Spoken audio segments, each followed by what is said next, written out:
Yo, we're back again today. Today we'll be talking about some more history. Today we'll be talking about African American history. Before I get into it, I want to say, how are you guys doing? Ask how you guys doing.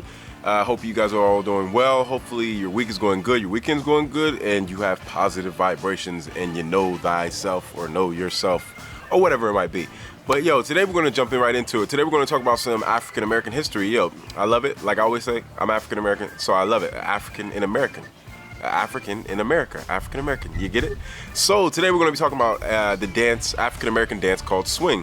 And swing was originally described as a form of jazz music, but later it became known as the dance that was performed during jazz music. So when they would play jazz, they would do swing, and originally it was swing jazz, which was an improvised jazz to where it was actually a music style. But then there was a dance that was formed after swing jazz started to get more well known. So this ballroom dance had two styles. It had East Coast style, or East Coast swing, also known as jive, and it had the West Coast swing as well, which was started by a man that left and went to the West Coast and tried to, I don't want to say he tried to start West Coast, but he did a lot of West Coast swing, or he did swing out on the West Coast, and they tried to label it as West Coast swing, which he later said that it doesn't matter West or East, it's swing is swing. So swing can be traced back to the African American communities in the late 1800s, and more so in the South region of America, around the time when African Americans were doing the music called ragtime. And this music was a older music that African Americans danced to, which I'll make another video about that. But this music, compared to the upper white class, swing was a dance that was very, very fast-paced and very energetic. Now, with the Great Migration of African Americans heading north in the 1920s, African American dances like tap merged together in Harlem, New York City. And with jazz being new and jazz big bands having an improvised style of play, this soon after created swing. And swing and jazz was performed in big ballrooms with the big bands and dancers, and the dancers would pair up. Actually, they would start out with a line dance, and then after that, they would pair up with the most talented dancers. And the most talented dancers would go into a section of the ballroom, and a section of that ballroom was called the Cat's Corner. Yo, the Cat's Corner, the Cat's Corner. Yo, the Cat's Corner, that's what it was called, and this is where swing was born. And so, in 1927, a reporter asked Shorty George Snowden,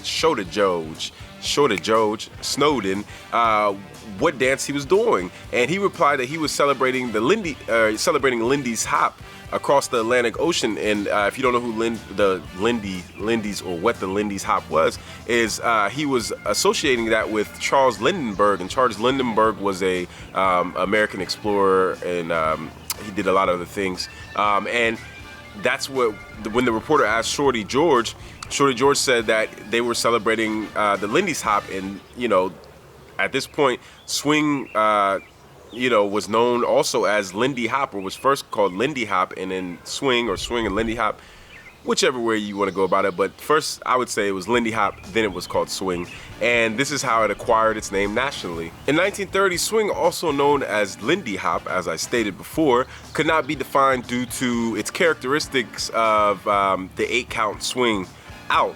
And so this is when the dancers would start in a closed and end in an open position, where partners would separate and improvise for a few steps.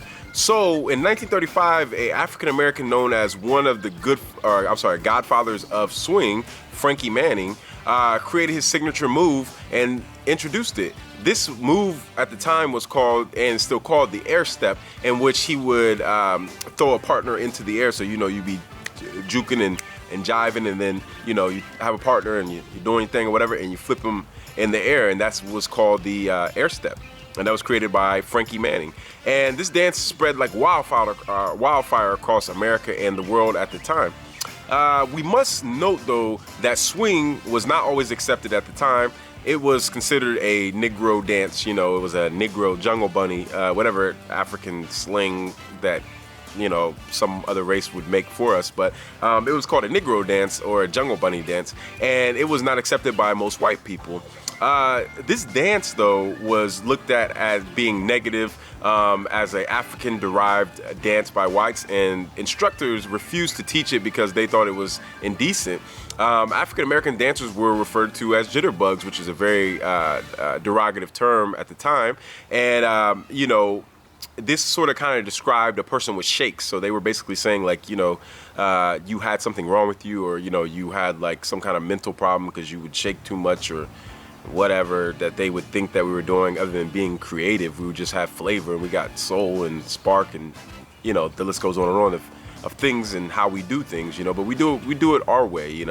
So soon after, though, dancers adopted the word, and swing, also known first as the Lindy Hop, became known as the jitterbug. Now, when World War II started, swing dancing was the most popular dance at the time. It was the king of dances in America, especially. And but with the war going on, that meant the end of the traveling big bands because of money and the economy in America. And at this point, jazz lost its dance known as swing and only became something that people listened to at that point. So there was no more dancing. It was only jazz was only listened to at that moment. And I want you to understand, do not confuse swing jazz, which the swing dance came from. Swing jazz still lived, so I don't want you to get confused on that. But the dance didn't die, but it wasn't as popular as it once was.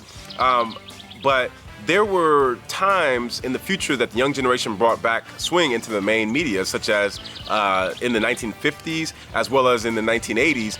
But regardless of the fact, swing is back in the streets. It hasn't been popular as far as mainstream, but really, who cares?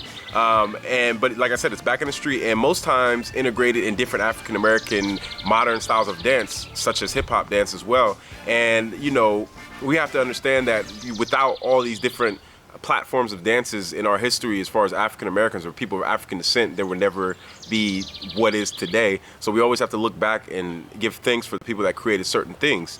So as always, today we learned a little bit about the swing, and to all my African people around the world, always learn about every black person, learn about every ethnic group.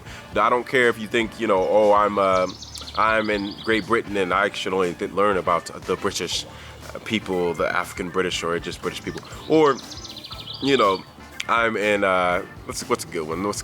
I'm in, I'm in America. So, I'm American and I don't have to listen to anybody. I'm African American. I don't only have to learn about African American history. It's all our history. We all come from one place. We all come from a continent, and it's all our history. We just linked out and been different places. Actually, we were already around the whole world before anybody else was anyways.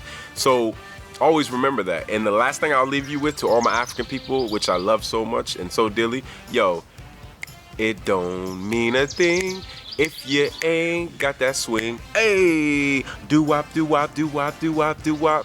Peace, one love.